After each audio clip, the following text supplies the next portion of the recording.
film menceritakan hubungan asmara rahasia antara dua pegawai kantoran dan preferensi seks salah satunya yang tidak biasa. Dalam film ini memfokuskan kepada dua tokoh yakni Ji-woo dan Nona Ji-woo. Inti dari film adalah menceritakan tentang wanita yang mendominasi dalam sebuah hubungan, sedangkan sang pria patuh kepada wanita. Mereka terikat dalam hubungan kontrak sebagai pasangan dalam permainan konsensual yang menyenangkan, sekaligus menyakitkan. Pada awal film, Jung Ji-woo diperkenalkan oleh Pak Ketua untuk bergabung dengan tim bisnis yang dimana Jung Ji-woo juga bekerja dalam tim yang sama. Pada awal bergabung, Ji-woo diperkenalkan oleh Pak Ketua sebagai manajer baru di bagian public relation. Ketua mengajak makan tetapi Jung Ji-woo mengatakan masih banyak pekerjaan atau orang yang bisa membawa risiko di perusahaan dan menyuruh Ji-woo bersama Ji-woo menyusun daftar bersama. Saat sedang istirahat, Ji-woo sedang mengobrol sambil ngopi bersama rekan kerja lainnya. Ia kemudian mendatangi Nona Ji-woo dan temannya, dan kemudian berterima kasih karena telah menyelamatkan tim PR yang seharusnya lebih peka dalam pekerjaan. Temannya menggodanya dan menyuruh Ji-woo memperbaiki tatapannya jika ingin berkencan. Malam harinya, Nona Ji-woo menceritakan tentang Ji-woo ke ibunya. Besoknya, Ji-woo ke tempat pengambilan paket di perusahaannya. Ia menanyakan paketnya yang telah sampai. Bapak penjaga mengatakan bahwa paketnya telah diambil oleh tim PR yakni Ji-woo. Ji-woo terkejut dan berlari menaiki tangga, sedangkan Nona Ji-woo mulai membuka paket. Ji-woo yang baru tiba melihat benda tersebut diangkat oleh Nona Ji-woo. Dengan muka terkejut, ia merampasnya dan menjelaskan bahwa benda itu untuk anjingnya Miho di rumah apabila dihukum. Nona Ji-woo mengatakan itu ukurannya terlalu besar untuk anjing ras poodle. Namun Ji-woo mengatakan anjingnya memang besar. Saat Nona Ji-woo akan membuang dus, Ji-woo merampasnya dan berserakan di lantai hingga terlihat gambar dan diskonan. Saat jam makan siang, Ji-woo sangat sungkan terhadap Nona Ji-woo dan merasa takut akan ada rumor yang disebar. Saat malam hari, Ji-woo mencurahkan isi hatinya bahwa tak ada rumor beredar setelah 1 minggu. Orang yang melihat curhatannya di salah satu platform itu mengatakan bahwa dari kasus yang sudah ada, ia harus berhati-hati karena bisa dipecat, atau Nona Ji-woo adalah salah satu dari mereka, sehingga Ji-woo mulai berpikir seperti itu. Saat sedang jogging malam, Nona Ji-woo melihat toko dewasa. Ia mulai membayangkan bahwa itu adalah Ji-woo yang ada di dalam. Ibunya melewati dan melihat Nona Ji-woo berada di depan toko. Ia pun mulai menggodai anaknya. Besokannya, tim PR bekerja dan Ji-woo mencari Nona Ji-woo yang sedang pergi ke lokasi penempatan. Saat sedang ingin mengambil dongdong, Ji-woo ingin mengecat Nona Ji-woo. Namun karena melihat Nona Ji-woo yang berjalan masuk ke ruangan, ia segera menghapus pesan tersebut dan salah menekan tombol mengirim. Saat sudah berada di ruangan, Ji-woo memakai dongdong dan bersembunyi dari Nona Ji-woo. Tetapi ia malah terjatuh dan Nona Ji-woo membuka topengnya. Ji-woo yang terbentur kemudian dibawa oleh Nona Ji-woo ke rumah sakit. Setelah pengobatan, Ji-woo menanyakan maksud pesan yang dikirimkan. Ji-woo meminta merahasiakan tentang apa yang terjadi, dan Nona Ji-woo mengatakan itu adalah urusan pribadinya dan meminta maaf. Ia juga menjelaskan bahwa ia memiliki tendensi di kantor. Ji-woo yang salah menangkap maksud dari Nona Ji-woo kemudian mengatakan bahwa mereka adalah takdir karena memiliki tendensi yang sama. Nona Ji-woo mulai menjelaskan tendensi yang dimaksud membuat Ji-woo kembali merasa takut. Setelah itu, Nona Ji-woo mengunjungi temannya yang bernama Hyemi untuk berbincang-bincang mengenai masalah pribadinya, meskipun tidak sepenuhnya. Nona Jiwoo mulai mencari tahu BDSM saat berada di tempat kerja temannya. Dia mulai menceritakan apa yang ia alami dengan mengibaratkan temannya. Besoknya, saat mereka sedang melakukan acara semacam pameran boneka, Jiwoo berusaha berbuat baik kepada Nona Jiwoo. Namun Nona Jiwoo tidak meresponnya dengan begitu baik. Saat sedang makan malam, Nona Jiwoo mengatakan ia sangat menjijikan dan membuatnya muak. Saat ingin pulang, Nona Jiwoo melihat Jiwoo sedang menangis di parkiran. Ia menangis karena perkataan Nona Jiwoo yang membuatnya jijik, padahal dia menyukainya. Dan Nona Jiwoo menjelaskan ia menghindar agar Jiwoo merasa nyaman. Jiwoo kemudian terkagum dan meminta Nona Jiwoo menjadi tuannya. Namun Nona Jiwoo tidak mau. Nona Jiwoo mulai merasa cemburu saat banyak rekan kerja yang mendekati Jiwoo. Nona Jiwoo kemudian mengirim pesan mengajak bertemu Jiwoo di ruang tunggu.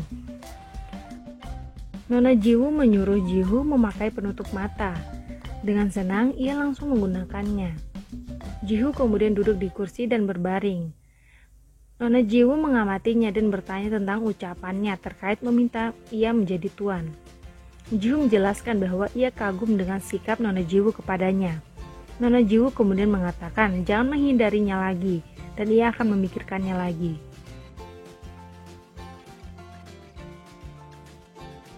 Saat pulang kerja, Jiwoo menunggunya dan membawakan payung. Jiwoo yang melihat sikap tulus dan baik hati itu langsung bersedia menjadi tuannya. Sesampainya di rumah, ia masih mencari tahu tentang hubungan antara dominan dan sub. Ia juga mencari cara menjadi tuan yang baik dan menonton video YouTube tentang hubungan DS. Jiwoo memimpikan jika ada hubungan antara dia dan Nona Jiwoo yang tiba-tiba berubah menjadi mantannya yang mengatakan bahwa ia adalah orang mesum.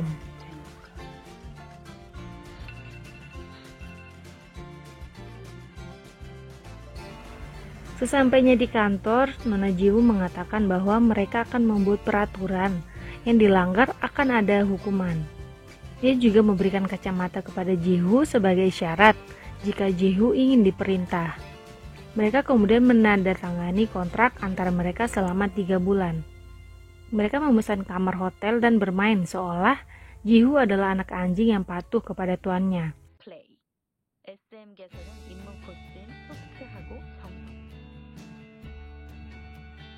Saat mendengar ada suara dari kamar sebelah, anjing itu yakni Jiwoo menggonggong hingga ditegur oleh pihak hotel. Mereka kemudian pulang. Keesokannya, Jiwoo merencanakan rapat untuk menyelesaikan permasalahan keluhan konsumen yang ditujukan kepada kantor mereka. Adegan berpindah ke dapur. Nona Jiwoo meminta maaf kepada Jiwoo jika ia telah melukainya pada malam itu. Dan Nona Jiwoo berjanji akan memainkan peran lebih baik lagi. Selanjutnya, mereka makan malam merayakan ulang tahun Jiwoo besok. Terlihat Jiwoo memberikan kado berupa sepatu, lalu Nona Jiwoo menginjakkan sepatunya kepada punggung Jiwoo dan Jiwoo menikmatinya.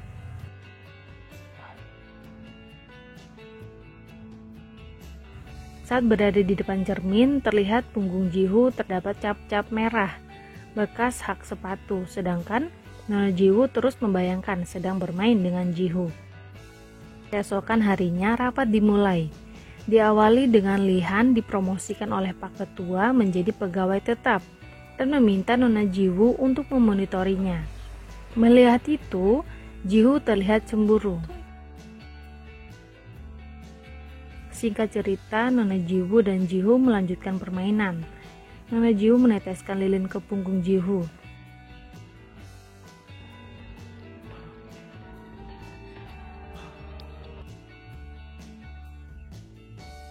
Selanjutnya, mata Jiwoo tertutup sedangkan Nona Jiwoo menggelitikinya dengan kemoceng.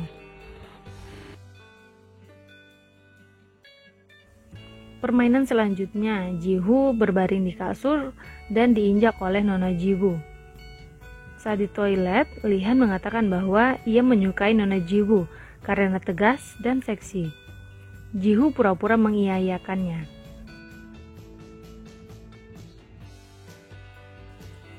Sepulang kerja, Jiwoo ingin menemui Nona Jiwoo. Terlihat, Jiwoo memakai kacamata dan itu menandakan bahwa ia siap melayani tuannya. Selanjutnya, permainan dimulai. Nona Jiwoo mengikat Jiwoo dengan lakban, lalu memukulinya dengan ikat pinggang. Ternyata ini merupakan hukuman yang diberikan oleh Nona Jiwoo karena Jiwoo membawa masalah pribadi ke kantor.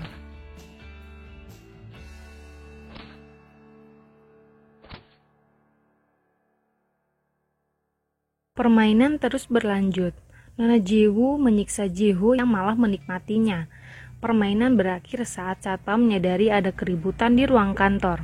Selanjutnya, Jiwoo dan Nona Jiwoo kabur hingga berhasil memasuki mobil lalu pulang.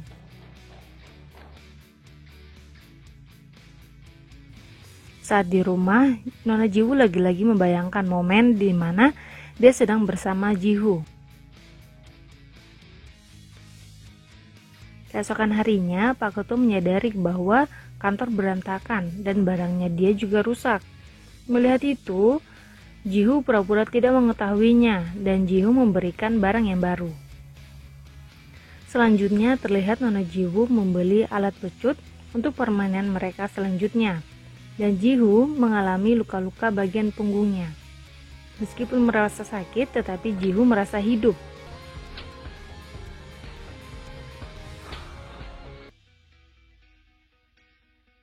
Esokan harinya, Nona Jiwoo sedang jogging dan bertemu dengan Wohyuk. Nona Jiwoo menanyakan keberadaan temannya yakni Yemi yang merupakan bos Wohyuk. Wohyuk menjawab bahwa bosnya lagi berkencan. Berpindah kepada Jiwoo yang ditelepon mantannya yakni Hana. Hana ingin bertemu tetapi Jiwoo menolaknya secara halus. Selanjutnya, Nona Jiwoo dan Jiwoo melakukan kencan di arboretum. Mereka memborgol tangan satu sama lain agar selalu bersama. Ternyata, Yemi yang merupakan temannya Nona Jiwoo juga akan berkencan di sana. Saat mereka sedang makan, Jiwoo merasa kesulitan jika memakan dengan tangan kiri, maka dari itu Nona Jiwoo menyuapainya.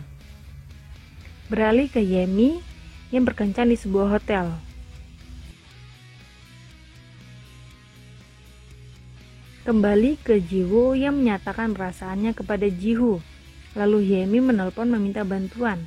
Saat ingin menelpon, tasnya jatuh dan kepalanya terbentur di meja, membuat minuman jatuh dan borgol yang dari tadi ditutupi oleh mereka akhirnya terlihat oleh orang-orang di sekitar. Yemi yang bingung di kamar akhirnya bertingkah cerdik dengan mengeluarkan tali dan menelpon Jiwoo kembali. Saat Nona Jiwoo mengangkat telepon, ia mengisyaratkan tempat keberadaannya dan akhirnya bergegas pergi menemui mereka.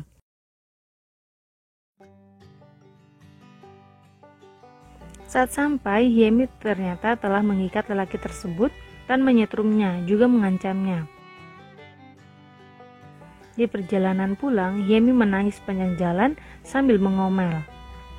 Sesampainya di rumah, Nona Jiwoo teringat ia ditolak oleh Jiwoo. Sedangkan Jiwoo mengingat kembali kenangannya bersama mantan yang mengatakan bahwa ia adalah orang mesum. Di kantor, Nona Jiwoo dan Jiwoo menjadi sangat canggung dan akhirnya Nona Jiwoo memutuskan untuk permainan akhir tetap berlanjut. Masing-masing dari mereka menyiapkan peralatannya. Begitu juga dengan Jiwoo yang memasak dan menyiapkan makan malam. Bel berbunyi. Ia berpikir bahwa itu adalah Nona Jiwoo, namun ternyata adalah Hana mantannya. Hana datang ingin minum karena ia baru saja putus. Mereka akhirnya saling menyalahkan karena takut kembali berkencan. Hana melihat ada panggilan masuk dari Nona Jiwoo yang kemudian melemparkan semua piring dan gelas yang telah disiapkan oleh Jiwoo tadi. Dan saat keluar pintu, dia bertemu dengan Nona Jiwoo.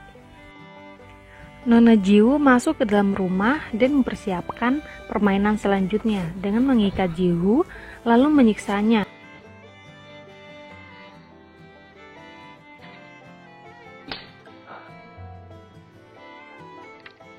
Selanjutnya, Ji-Hoo mencium Ji-Woo dengan agresif. Lalu Nona Ji-Woo memutuskan untuk menyelesaikan permainan.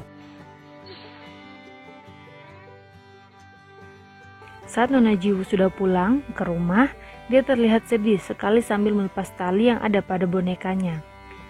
Keesokan harinya, Nona Ji-Woo tidak masuk ke tempat kerjanya. Saat sarapan pagi, ibu melihat Nona Ji-Woo sedang sedih, lalu ia menasihatinya. Saat malam hari, Ji-Hoo minum bersama Hyemi dan menceritakan permasalahan antara dia dan Nona Ji-Woo.